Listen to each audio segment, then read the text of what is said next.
안녕하세요. 예수의 이름으로 문안드립니다. 본 CD는 버지니아 애난델에 위치한 메시아 장로교회 방송 선교부에서 한세영 목사님의 설교 내용을 선교용으로 제작한 것입니다. 설교를 들으시고 예수 그리스도에 대해 알기를 원하시거나 예수를 믿고 신앙생활 하시기를 원하시는 분은 교회 전화 703-941-4447로 연락해 주시면 성심성의껏 도와드리겠습니다. 할렐루야. 평안하셨습니까? 네. 오늘도 회복해 하시는 하나님의 은혜가 충만하시기를 주의 이름으로 축원합니다. 오늘날 많은 성도들은 늘 회복을 갈망하며 살아가고 있죠. 어느 때보다도 왜 그런지 더 회복이라는 단어가 갈급하고 또 마음에 와닿고, 그래서 회복을 갈망하며 예배로 나오기도 하고, 회복을 갈망하며 기도의 자리로 나오기도 하고, 또 회복을 갈망하며 찬양하고 말씀을 들으려 하고 있는 것 같습니다. 왜 그러는 것일까요? 그것은 아이러니하게도 역사적으로 그 어느 때보다도 편하고 살기 좋은 지금이 영적으로 더 도전이 많고 고통이 많고 아픔이 많고 상처가 많기 때문이라는 것을 발견할 수 있습니다. 현대를 살아가는 신앙인들은 외부적으로 과거 어느 때보다도 과학 문명이 발달하고 의학기술이 발달하고 먹고 사는 일에 더 풍요로워진 시대에 살고 있는 것이 분명한데, 그래서 더 행복해질 수 있고 더 원하는 것을 마음대로 할 수 있고 더 질병으로부터도 자유로워질 수 있고 또 내가 원하는 멋있는 것들을 행하며 살아갈 수 있을 것 같은데, 현실은 그렇지 않다는 것입니다. 오히려 과거 어느 때보다도 급변하는 세상 속에서 아주 분주하고 바쁘게 살아가면서 더 많은 어려움과 극한 질병과 아픔에 더 많이 노출될 때가 많이 있는 것을 볼 수 있습니다.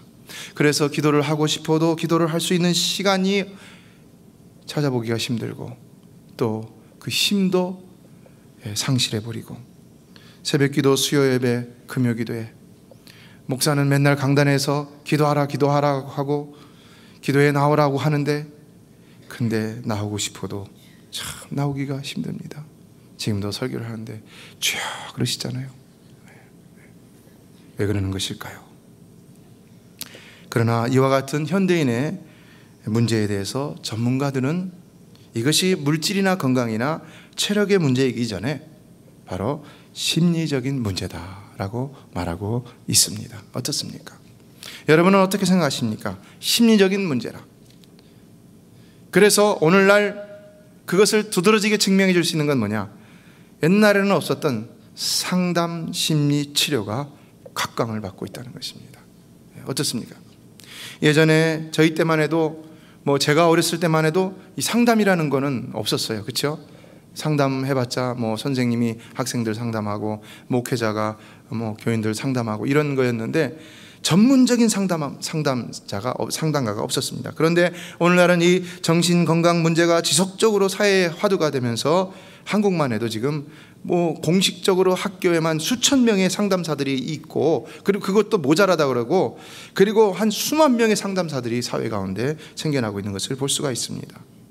그러나 여러분, 사실 우리 그리스도인들에게 있어서 이 심리적인 문제는 곧 어떤 문제를 할 수 있겠습니까?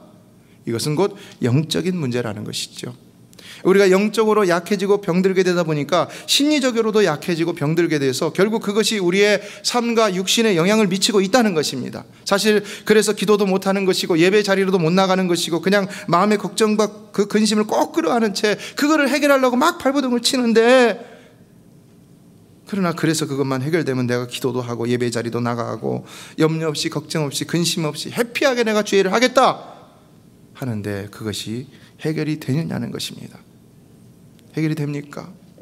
어떤 사람은 현대사회는 돈만 있으면 무엇이든지 다 해결이 가능하다, 돈만 있으면 내가 무엇이든지 할 수 있다, 내가 하고 싶은 것 하고, 그러니까 내가 돈이 없으니까 지금 못하고 있는 것이다, 돈이 없으니까 우리 신앙생활에 적용해 본다면 기도도 못하는 것이고 예배도 못하는 것이고 돈 때문에 내가 아무것도 못한다. 그러나 이것이 맞는 말일까요?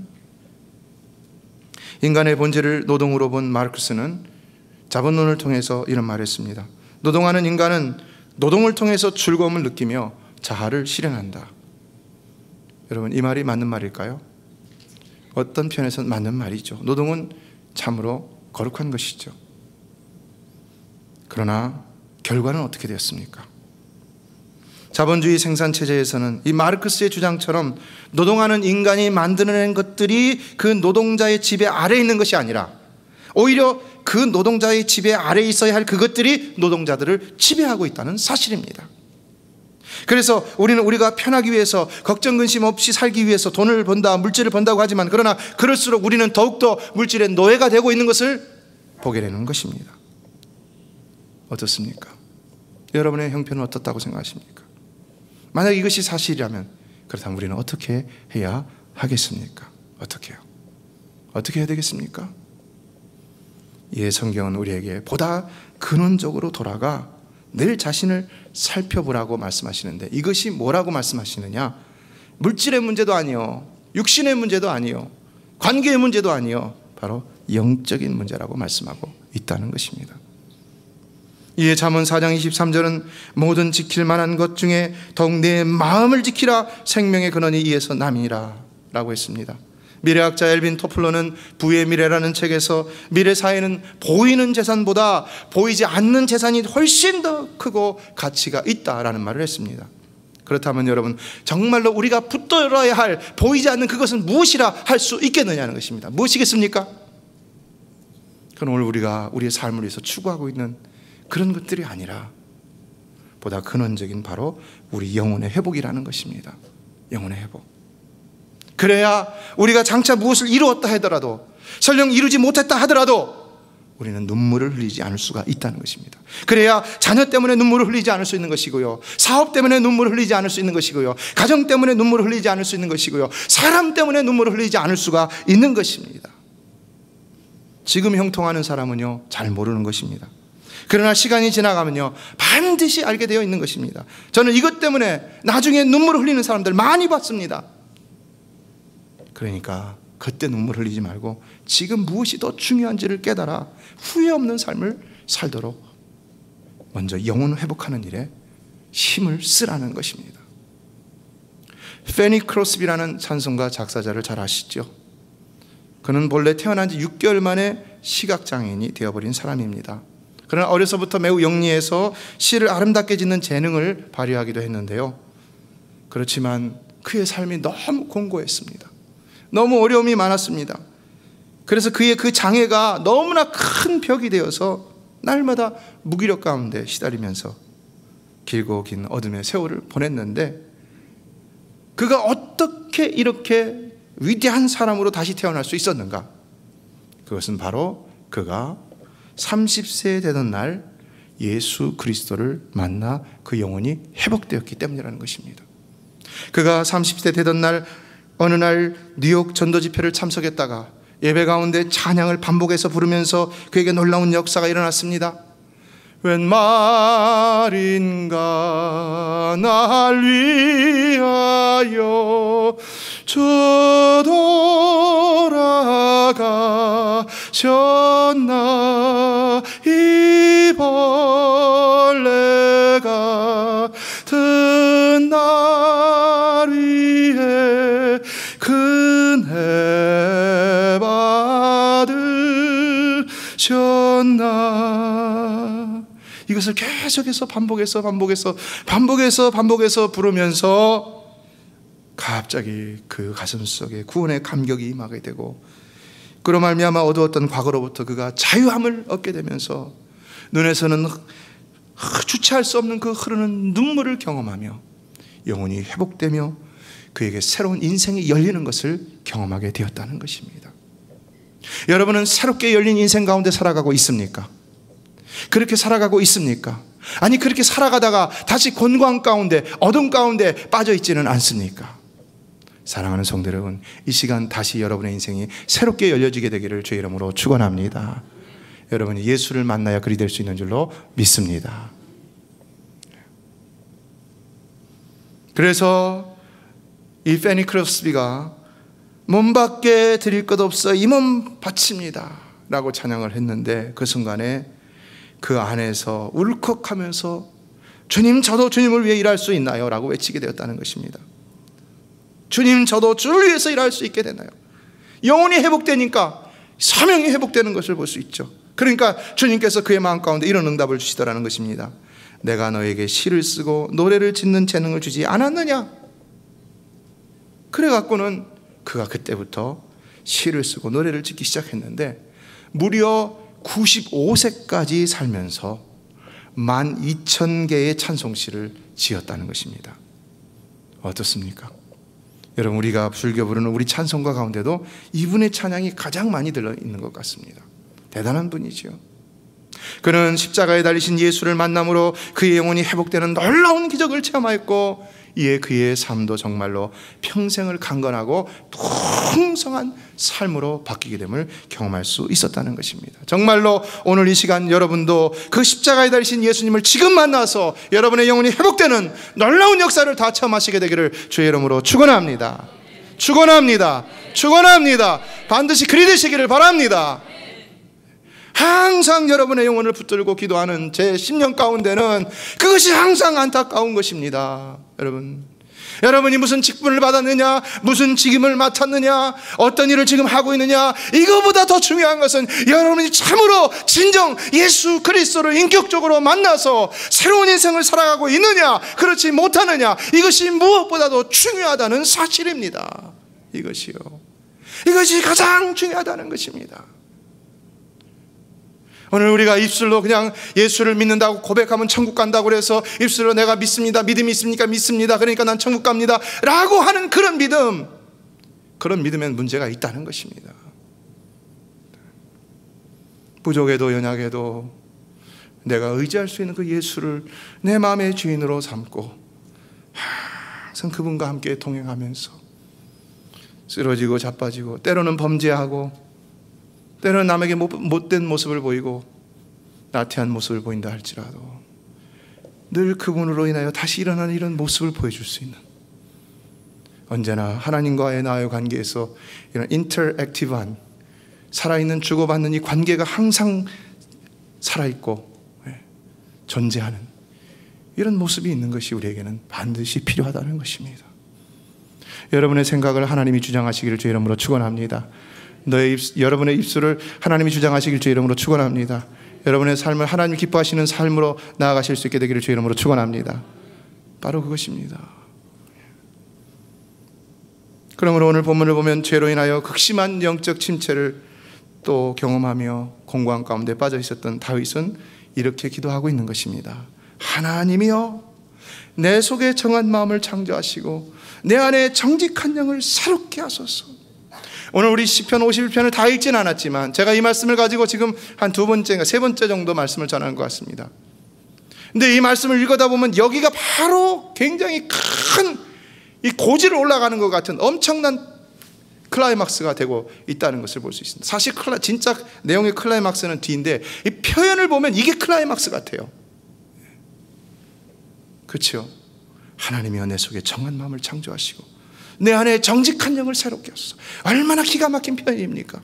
얼마나. 이게 그냥 나온 게 아니죠. 이거는 시인의 고민과 갈등과 공고한 가운데서 나온 것입니다. 이 악구절들을 보면 자신이 얼마나 죄인인가를 고백합니다. 그리고 그 죄가 주는 영향력이 얼마나 그 삶에 큰가를 고백하고 외칩니다. 그리고 난 다음에는 나에게서 죄를 지어주시고 죄악을 지어주시고 즐거움을 회복해 주세요 그랬는데, 바로 그 순간 지금 이 다윗이 여기서 이렇게 고백하고 있다는 것입니다. 하나님이여, 내 속에 정한 마음을 창조하시고 내 안에 정직한 영을 새롭게 하소서. 왜 그랬을까요, 여러분? 인생의 공고한 가운데 진정 해결받을 수 있는 그 클루, 해답은 뭐냐? 바로 영혼의 회복이기 때문이라는 것입니다. 영혼의 회복. 여기에 나오는 마음과 영이란 말은 다른 말이 아닙니다. 시편이나 잠언과 같은 성경을 읽어보면은 같은 문장이 두 번씩 이렇게 반복되는 것을 볼 수 있습니다. 비슷한 문장이 두 개가 대꾸를 이룬다고 합니다. 이걸 대꾸법이라고 얘기합니다. 이것이 같은 의미로 될 수도 있고 다른 의미로 서로 대꾸가 될 수 있는데, 여기는 같은 의미입니다. 어려운 말로 동의적 대꾸를 이룬다고 합니다. 그러니까 여기 앞에 나온 정한 마음이나 정직한 영이라는 표현은 거의 같은 의미라는 것입니다. 원문에서도 보면은요, 이 정직한 영이라는 말 자체가 견고한 마음이라는 단어를 쓴 것을 볼 수가 있습니다. 그러니까 여기 정한 마음이나 정직한 영은 오히려 정한 영혼, 정직한 영혼으로 봐도 된다는 것입니다. 그리고 우리도 성경에서 인간이 마음과 영과 육신으로 이루어졌다는 이 삼분설에 대해서는 우리가 동의하지 않습니다. 인간은 그 외면과 내면이 있을 뿐인 것입니다. 굳이 우리가 내면을 이성과 영혼으로 나눈다면 그 이성은 마음이라 할 수 있는 것이고, 그리고 그 마음은 영혼의 지배를 받게 되어 있는 것입니다. 그러므로 어찌 보면 영혼 안에 있다는 것이죠. 그러나 그 영혼은 어떻게 새로워질 수 있느냐, 이것이 오늘 우리에게 주어진 문제이고 과제라는 것입니다. 어떻게 새로워질 수 있습니까? 그것은 회복을 통해 새로워지는데, 영어 성경은 renew라고 그랬어요. 여러분이 라이센스를 리뉴한다고 하지요. 똑같은 것이 있는데 새롭게, 완전히 새롭게 되는 것입니다. 똑같은 영혼, 똑같은 것이 어떻게 새롭게 될 수 있느냐, 그 답이 어디 있느냐? 오늘 바로 시인의 입술에 있습니다. 뭐라고 고백합니까? 다시 10절을 읽어볼까요? 시작. 하나님이여 내 속에 정한 마음을 창조하시고 내 안에 정직한 영을 새롭게 하소서. 답이 뭐라는 것입니까? 답이 여기 한 단어에 나와 있습니다. 뭡니까? 하나님이요. 하나님이요. 여러분, 하나님이면 되는 줄로 믿습니다. 하나님이면 되는 줄로 믿습니다. 하나님이면 되는 것입니다. 하나님이면 되는 겁니다. 저요? 안 돼요. 저에게 소망 두지 마세요. 여러분, 하나님이면 되는 겁니다. 하나님. 믿습니까? 하나님.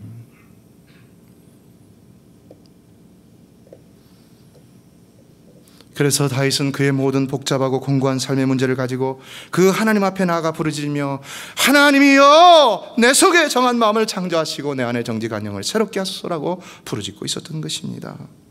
왜 하나님밖에 없는가? 왜 하나님밖에 없습니까, 여러분? 영혼의 문제는 오늘 본문에서도 볼 수 있듯이 바로 죄의 문제로부터 발생되어지는 것이기 때문인 것입니다. 그걸 기억해야 합니다.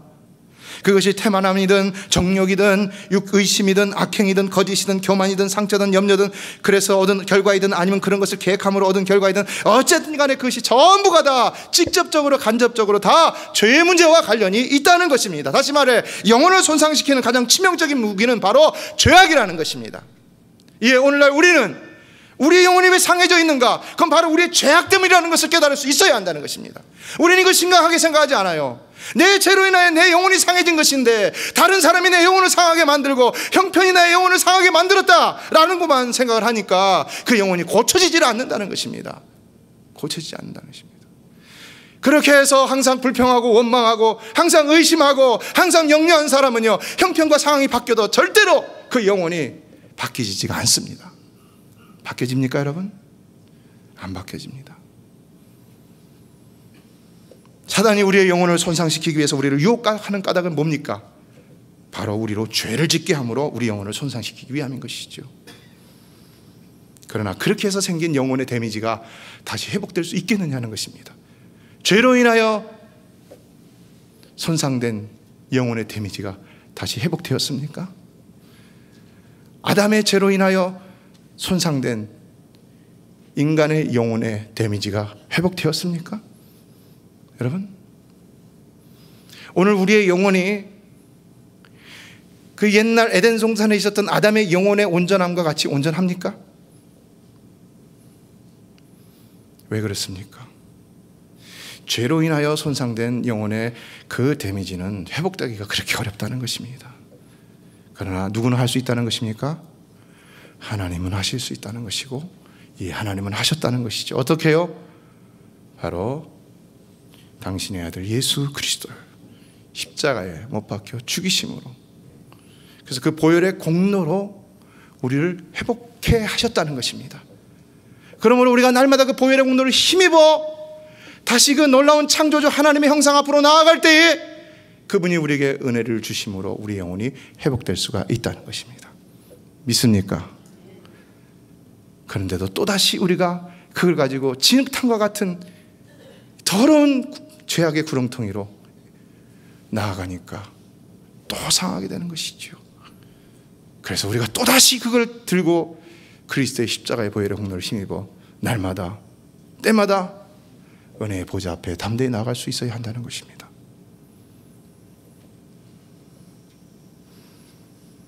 그러므로 시인은 하나님 앞에 부르짖을 수밖에 없었던 것이고, 이에 오늘날 우리도 예수 그리스도를 믿는 믿음으로 날마다 하나님 앞에 나아가 그 은혜를 힘입을 수 있어야 한다는 것입니다. 하나님이여, 내 속에 정한 마음을 창조하시고 내 안에 정직한 영을 새롭게 하소서. 정말로 부탁드립니다. 성도 여러분, 여러분은 다른 어떤 것보다도 항상 여러분의 영혼에 더 신경을 쓰시고 그 영혼을 위해서 늘 하나님 앞에 나가 기도하고 은혜를 덧입기에 힘입을 수 있는 성도들, 신앙생활 되시기를 주의 이름으로 축원합니다. 영혼을 위해 살아가야 합니다. 영혼을 위해. 어느 분에게 왜 요즘에는 그렇게 열심히, 옛날에는 그렇게 열심히 기도하니 요즘에는 기도 못합니까? 라고 여쭸더니 너무나 분주해서 그렇습니다. 바쁘다는 것이죠. 어떻습니까? 여러분의 이유는 뭡니까? 그러나 이게 현대인들의 가장 두드러진 특징이고 사실인 것이죠. 바쁘죠. 분주함. 아무리 과학 문명의 발달로 인간이 더 편하고 여유로운 삶의 환경을 가져다 준 것처럼 보이지만, 그러나 아이러니하게도 오히려 과학 문명의 발달하는 우리 삶의 여유보다는 더 분주한 삶을 우리에게 가져다 주었다는 사실입니다.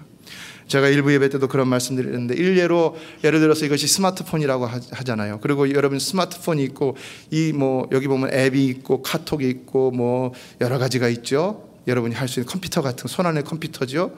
근데 옛날 폰 가지고 계신 분 한번 손 들어보세요. 옛날 폰. 어르신들 옛날 폰 가지고 계시죠? 그렇죠? 자, 스마트폰이 더 편합니까? 옛날 것이 더 편합니까? 스마트폰이 더 편할 거는 사실이에요. 편한 건 사실이지만 스마트폰이 여러분에게 행복을 가져다 줍니까? 아니에요. 스마트폰 가진 사람이 더 바쁘고 힘듭니까? 아니면은 옛날 폰 가진 분이 더 편안하고 여유가 있습니까? 옛날 거예요. 옛날 거예요. 카톡 하고 울리는데 참 죽을 지경이죠.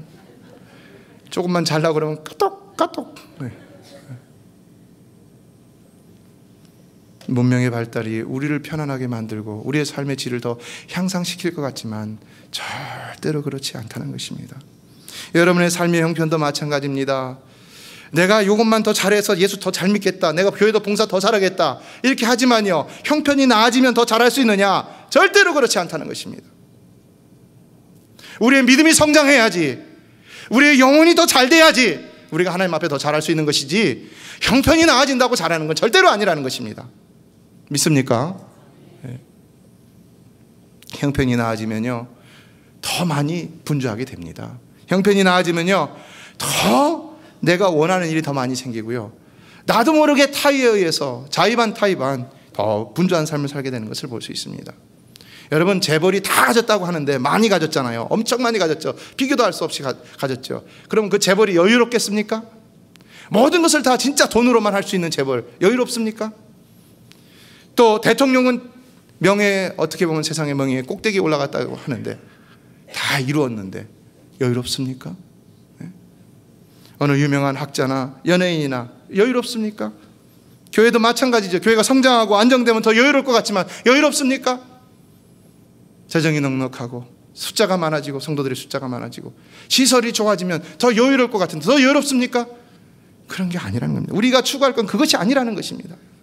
절대로. 그러나 삶의 분주함은 우리의 현실이고, 그럼에도 우리는 우리의 영혼을 위해서 시간을 가져야 하겠는데, 그렇다면 어떻게 해야 되겠는가? 어떻게 해야 되겠습니까, 여러분? 저는 다른 말씀 드리지 못했습니다. 근데 한 가지 딱 떠오르는 것이 있었습니다. 저도 많이 분주해졌습니다. 그래서 제가 지금 지키려고 하는 것은 그나마 매일 새벽에 4시에 여전히 일어나서 교회 나온 일, 그겁니다. 뭘 말하는 것입니까? 분주함 속에서도 영혼을 지킬 수 있는 좋은 방편의 하나는 바로 시간을 정해놓고 기도하고 말씀 보고 예배하고 하나님을 만나는 일이라는 것입니다. 여러분, 이것이 매우 성경적입니다. 왜 그런지 아세요? 성경에도 보면요, 하나님께서는 바로 이렇게 하나님과 교제할 수 있는 날들을 구별해 주신 것을 볼 수 있기 때문인 것입니다. 그래서 안식일을 구별해 주셨죠. 절기들을 구별해 주셨죠. 또 하나님을 만나는 시간들을 구별해 주셨던 것을 볼 수 있습니다. 유대인들은 3시기도가 있었고 6시기도가 있었고 9시기도가 있었습니다. 여러분, 만약 이런 구별된 시간들도 주지 않고 우리에게 너희들은 알아서 하라, 자유롭게 하라 라고 했다면 우리가 얼마나 한 달에 몇 번 이렇게 모여서 예배를 드릴 수 있었을까요? 여러분이 얼마나 교회에 자주 나올 수 있었을까요? 새벽 예배가 없고 수요 예배가 없고 금요 예배가 정해진 시간이 없다면 여러분이 하루를 정해놓고 기도하지 않는다면 여러분 얼마나 기도하고 있습니까? 얼마나 기도하고 있습니까? 여러분, 우리는 너무나 다 연약합니다. 바쁘고 정말 할 일이 많은데 그런 가운데서도 어떤지 간에 주님 앞에 나와서 기도할 수 있는 열정이 있어야만 당연한 것이지만, 그러나 그렇게 할 수 있는 능력이 우리는 없다는 것입니다. 어떤 의지 있는 분들은 그렇게 할 수 있겠지만은요, 저는 그걸 끝까지 지키시는 분은 못 봤습니다. 지금까지.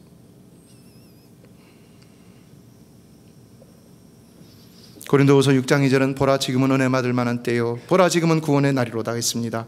여러분은 늘 은혜 받을 만한 때에 은혜 받는 성도가 되시길 주의 이름으로 축복합니다. 물론 여기서 이것은 은혜 받을 만한 때는 예수 그리스도로 말미암은 모든 은혜의 때를 말하는 것입니다. 그러나 여러분이 시간을 구별해서 하나님께 매일 드릴 수 있다면 하나님 구별한 그 시간 가운데 여러분에게 구별된 은혜와 축복을 허락해 주실 것이라고 저는 확실히 믿습니다. 예, 본문에서 시인은 내 속에 정한 마음을 창조하시고 내 안에 정직한 영을 새롭게 하소서라고 2번이나 반복적으로 고백했는데, 그 이유는 바로 먼저 이렇게 회복된 영혼이라 할지라도 계속해서 흔들림 없이 견고하게 지속적으로 유지되기 위해서는 이처럼 또다시 반복적으로 나아갈 수 있어야 하기 때문이라는 것입니다. 정말로 그가 영혼의 중요함을 알고 영혼이 어떤 것인지를 아는 자라면 아무리 회복되었다 할지라도 그 영혼을 회복된 영혼이라도 지키려는 노력이 반드시 필요하다는 것입니다.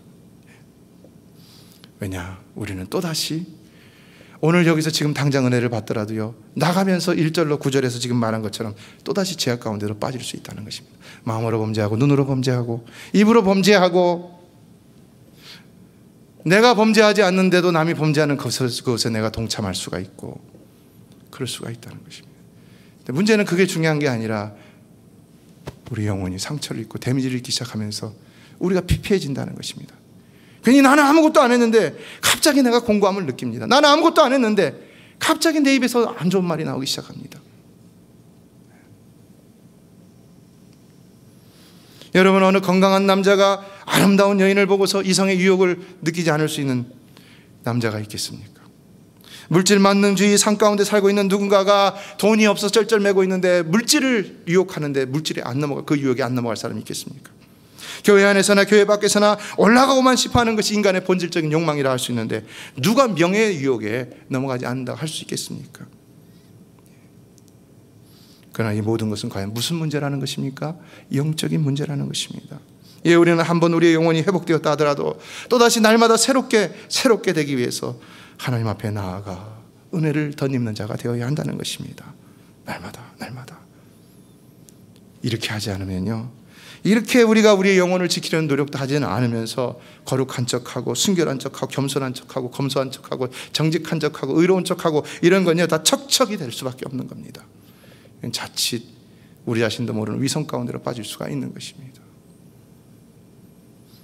예, 세 번째로 다윗이 그 다음에 구하는 것은 이것입니다. 나를 주 앞에서 쫓아내지 마시며 주의 성령을 내게서 거두지 마소서. 어떻습니까?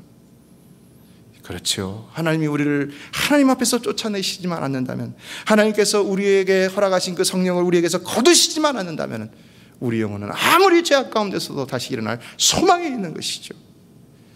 예, 이것을 다윗은 알았기 때문에 그 심정을 가지고 하나님 앞에 이렇게 부르짖고 있었던 것입니다. 히브리서 13장 5절은 그가 친히 말씀하시기를 내가 결코 너희를 버리지 아니하고 너희를 떠나지 아니하리라 하셨느니라 라고 했습니다. 사랑하는 성도 여러분, 하나님께서 한번 여러분의 마음 가운데 허락하신 성령은 절대로 여러분을 떠나지 않는 줄로 믿습니다. 네, 여러분 안에 계신 성령을 한번 바라보십시오. 내가 얼마나 무심했고, 내가 얼마나 무례했고, 내가 얼마나 잘못했는지. 그렇죠?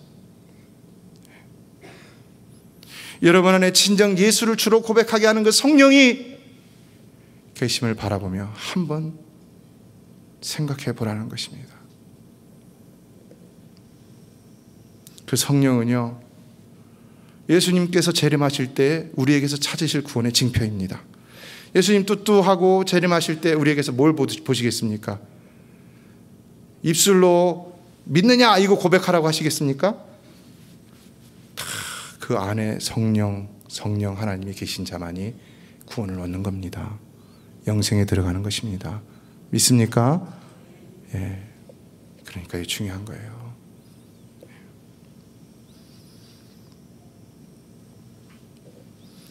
그러므로 우리는 또다시 우리 안에 내주하시는 성령으로 말미암아 영혼이 회복되기를 또한 사모하고 간구할 수 있어야 한다는 것입니다. 그러나 그러면 우리 신명의 12절의 말씀과 같이 주의 구원의 즐거움이 회복되고 자원하는 심령이 생겨나게 된다고 말하고 있습니다. 여러분, 왜 구원의 즐거움이 사라지고 자원하는 마음이 없어지게 되는 것일까요? 왜요? 그것은 바로 우리 영혼이 죄로 인하여 병들었기 때문인 것입니다. 예배를 나오면 항상 구원의 기쁨이 있어야 됩니다. 근데 왜 구원의 기쁨이 없습니까? 왜요? 영혼이 병들어서 그래요. 교회를 하라 하면 즐거움이 있어야 됩니다. 나 안 하겠다고. 조금 있다. 저 사람 시켜라고. 이건 겸손이 아닙니다, 여러분. 이건요. 자원하는 심령이 없어져 버린 겁니다. 왜 그렇습니까, 여러분? 왜요?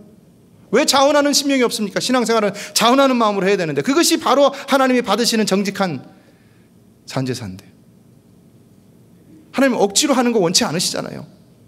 자원하는 심령으로 하는 걸 원하시잖아요. 교회 일도 헌금도 무엇도 다 자원하는 걸 원하시는데 근데 왜 자원하는 마음이 없습니까? 왜요? 영혼이 병들었기 때문에 하는 겁니다. 영혼이. 그렇기 때문에 시인과 오늘의 시인과 같이 하나님 앞에 나가 부르짖으라는 것입니다. 영혼의 회복을 무엇보다 중요하게 여기고 그 영혼의 회복을 위해서 주님 앞에 나가 부르짖으라는 것입니다. 저는 오늘 이것을 결단하라고 여러분에게 말씀을 드리고 있는 것입니다. 왜냐? 아무리 기도하라 하더라도 기도할 마음조차 없는 영혼이라면 분명히 병든 영혼, 문제가 있는 영혼이기 때문인 것입니다. 그렇잖아요. 제가 인간의 말을 전하고 있습니까? 그럼 듣지 마십시오. 그러나 제가 하나님의 말씀을 전한다고 생각하시면 여러분은 반드시 들어야 하는 것입니다. 믿습니까?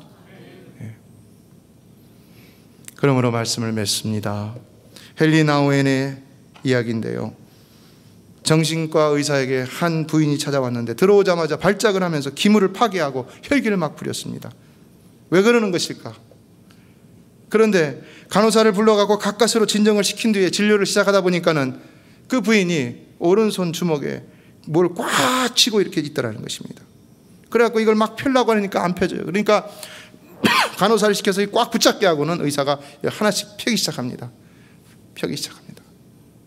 근데 딱 피는데 마지막 새끼손가락을 피는 순간 뭐가 뚝 떨어집니다. 땡그랑하고. 뭐가 떨어졌을까요? 별로 중요한 게 아니에요. 펜이 하나가 뚝 떨어지더라는 것입니다. 녹슨 펜이 1센트가 뚝 떨어지더라는 것입니다. 의아하죠? 왜 그 부인은 그걸 그렇게 붙들고 있었을까요? 왜 그걸 꽉 쥐고 있었을까요? 왜요? 그것은요, 바로 그 환자가 자신의 존재를 1센트짜리 동전과 똑같이 봤기 때문이라는 것입니다. 그러니까 이거 놓치면 자기가 죽는다고 생각하니까 이거 꽉 쥐고 있었던 거예요. 이거 놓치면. 여러분 어떻습니까? 우리 삶에 적용할 수 있습니까? 없습니까? 오늘 우리도 변화되지 못하는 이유는 뭡니까? 내 사고의 틀 안에 뭔가를 꽉 가둬놓고 그거를 붙들고 있는 거예요. 아무리 하나님의 말씀이 들려도 이것이 변하지가 않아요. 하나님께서 성령을 통해서 완전히 깨뜨리시기 전에는 이게 깨지지 않으니까 내 삶이 여기서 벗어나지 못하는 거예요. 은혜도 축복도 받지 못하는 거예요. 그대로 그냥 해요. 예수 믿은 지는 30년, 40년, 50년, 100년 되더라도 변하지가 않는 거예요. 생각하는 것이 똑같고 말하는 것이 똑같고 행동하는 것이 똑같은 거예요. 여전히 신앙생활이 변하지가 않는 거예요. 하나님 앞에 나와야 되는데 안 나와요. 이게 딱 붙들고 있는데 어떻게 나옵니까, 여러분? 안 되는 거예요.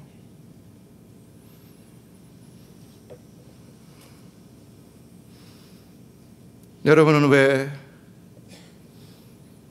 주님 앞에 나오지 못한다면 나오지 못한다고 생각하십니까? 여러분의 신앙이 자라지 못한다면 왜 자라지 못한다고 생각하십니까? 여러분의 삶에 하나님의 축복이 있어야 되는데 왜 축복이 없으면 없다고 생각하십니까? 왜요? 과연 여러분이 꽉 쥐고 있는 1센트가 없다고 생각하십니까? 과연 꽉 쥐고 있는 그 1센트가 무엇이라고 생각하십니까? 잘 돌이켜 보십시오.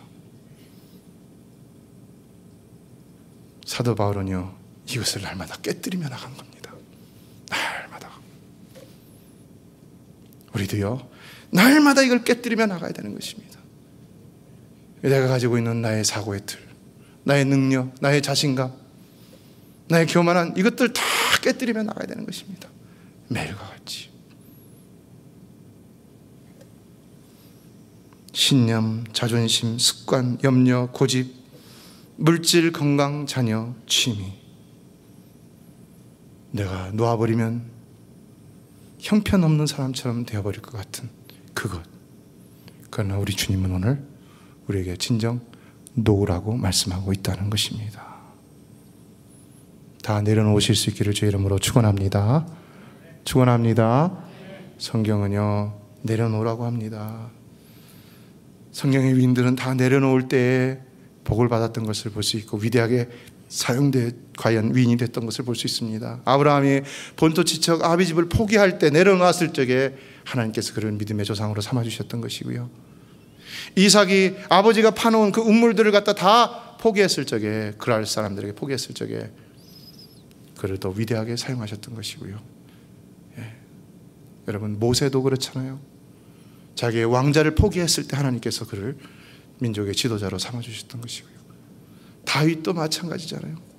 다윗도. 그리고 다윗도요, 사울을 죽일 수 있는 기회가 많았습니다. 근데 그 기회를 다 포기했어요. 그랬을 때 하나님께서 그를 위대하게 사용하셨던 것이고요. 사도 바울도 자기의 그 유대인으로서의 그 월등한 신분과 위치와 그 명성을 갖다가 다 내려놓았을 때 하나님께서 그를 위대한 사역자로 사용하셨다는 것입니다. 예, 예수님도 마찬가지죠. 십자가에서 자신을 내려놓았을 때, 겟세마네 동산에서 자신을 내려놓았을 때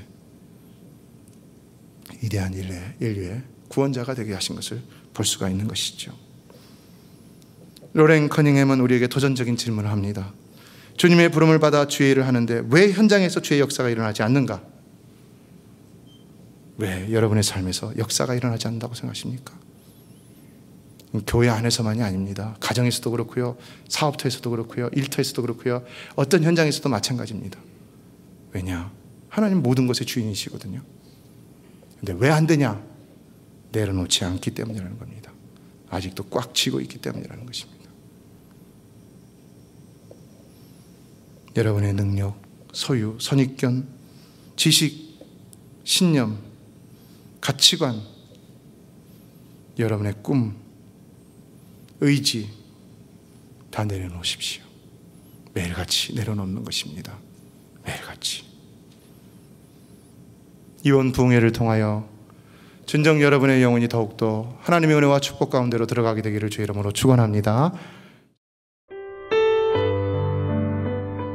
메시아 장로교회는 아난데일 236 리틀 리버 턴파이크 선상에 있으며 디자인 안경과 알라딘 서점 옆에 있습니다. 주소는 4313번 마크햄 스트리트, 애난데일, 버지니아 22003입니다. 성경은 주 예수를 믿어라. 그리하면 너와 내 집이 구원을 얻으리라 하셨습니다. 이 CD를 들으시는 분께서 예수를 믿지 않으셨다면 꼭 예수를 믿고 죄악된 세상에서 구원을 받을 수 있도록 기도하겠습니다.